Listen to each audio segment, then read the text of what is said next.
Dovolte mi, aby som vám predstavil novú pešiu zónu v Trnave. Do tejto uličky na Tulipáne je ponovom úplne nezmyselný zákaz vjazdu pre všetky motorové vozidlá z jednej aj z druhej strany.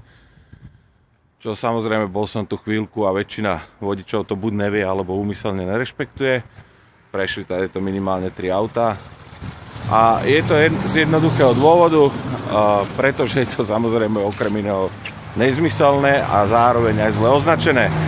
Pretože z tejto strany, odkiaľ ste videli prichádzať auta, hneď si to ukážeme, je tá značka takto skrytá na poslednú chvíľu a nie je tu žiadny zákaz odbocenia doprava, ktorý by vodičov na to vopred upozorňoval.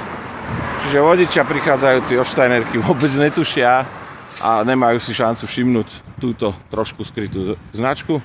A teda nech mi niekto vysvetlí, prečo táto spojovacia ulička, ktorá slúžila na rýchle uvoľnenie sídliska alebo toho, aby ľudia v kľude odišli, sa stala zrazu pešou zónou. Ani nie jednosmerkou, ale pešou zónou. Nerozumiem. Zmena na meste je na mieste. Majte pekný deň, život je krásny.